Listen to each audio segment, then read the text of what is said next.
Selamat pagi, perkenalkan nama saya Nora Saulina dengan NIM 2004113000 dari kelas MSBB. Di sini saya akan menjelaskan materi tentang osmoregulasi dan urogenika. Baiklah, yang pertama pengertian osmoregulasi. Osmoregulasi adalah upaya hewan air untuk mengontrol keseimbangan air dan ion antara tubuh dan lingkungannya, atau suatu proses pengaturan tekanan osmotik. Osmoregulasi penting dilakukan terutama oleh organisme perairan karena yang pertama harus terjadi keseimbangan antara substansi tubuh dan lingkungan.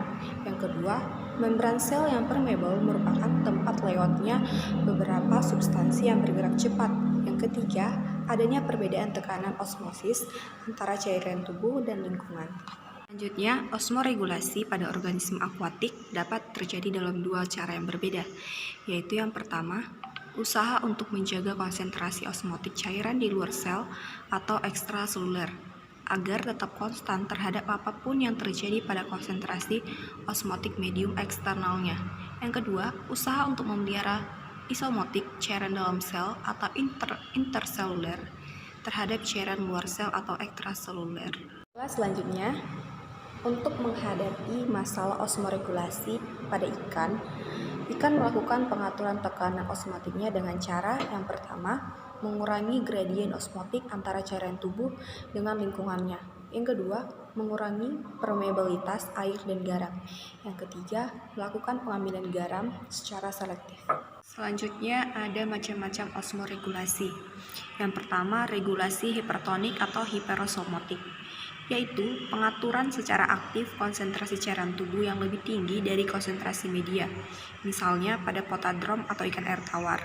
Yang kedua, regulasi hipotonik atau hiposmotik, yaitu pengaturan secara aktif konsentrasi cairan tubuh yang lebih rendah dari konsentrasi media, misalnya pada oseandrum atau ikan laut. Yang ketiga, regulasi isotonik atau isosmotik, yaitu konsentrasi cairan tubuh sama dengan konsentrasi media, misalnya ikan-ikan pada daerah estuaria atau ikan euryalini, contohnya ikan eurihali. Penyebab atau faktor terjadinya osmoregulasi. Yang pertama, harus terjadi keseimbangan antara substansi dan lingkungan.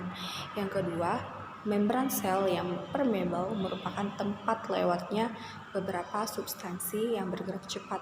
Yang ketiga, adanya perbedaan pada tekanan osmosis terhadap salinitas medium yang berbeda. Selanjutnya, peranan osmoregulasi dan sekresi. Yang pertama, mengeluarkan dan membuang hasil sampingan dari metabolisme.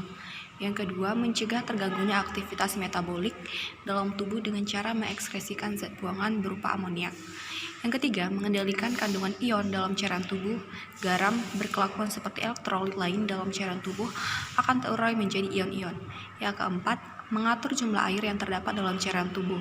Jumlah air dalam cairan tubuh dan cara pengaturannya merupakan salah satu masalah fisiologi yang dihadapi oleh makhluk hidup. Yang kelima, mengatur kadar ion H atau pH cairan tubuh.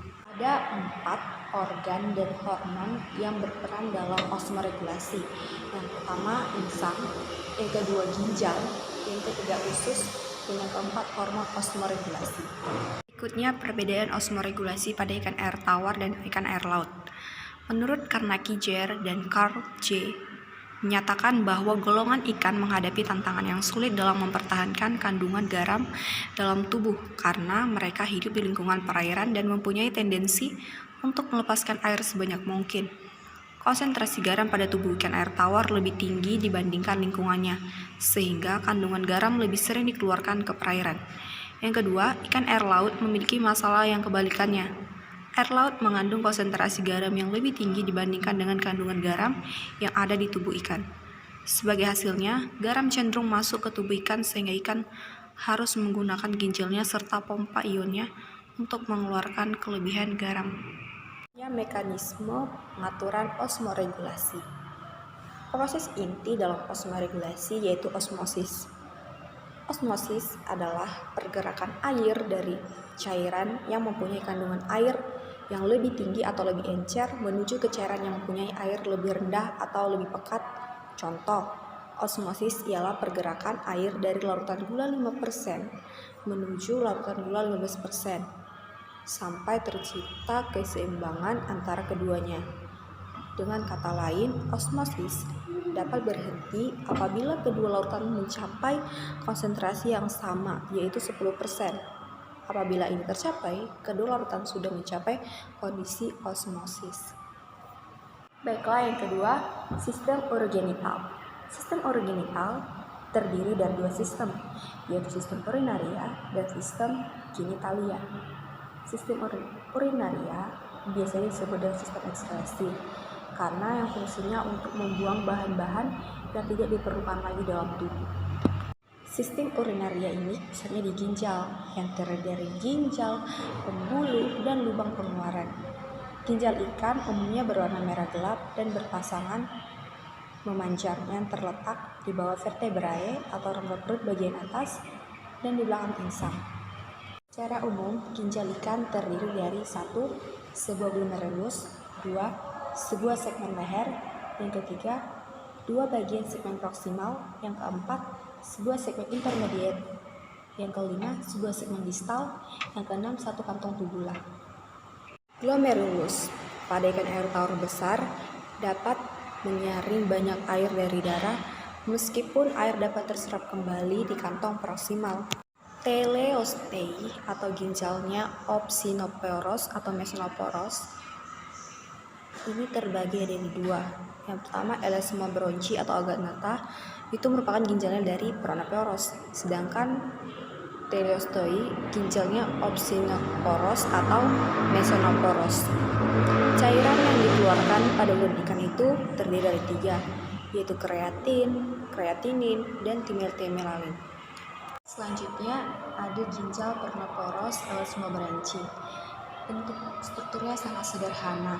Terdapat corong terbuka bersilia ke dalam rongga yang berfungsi untuk menerima cairan yang tidak berguna dari dalam tubuh, dan melalui pembuluh pronoporos cairan tersebut dikeluarkan ke neprostom. Neprostom terdiri dari beberapa corong terbuka yang dilengkapi dengan silia.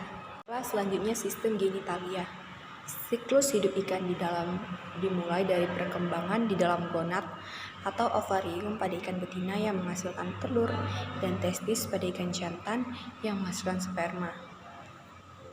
Organ genitalis pada ikan jantan terdiri dari testis, ductus spermaticus, lubang pengeluaran spermatozoa, sedangkan pada ikan betina terdiri dari ovarium, oviduk, dan lubang pelepasan telur. Baiklah, sekian pemaparan materi tentang osmoregulasi dan urogenital. Mohon maaf bila ada kesalahan pembacaan, mohon dimaafkan, dan saya mengucapkan banyak terima kasih dan selamat pagi.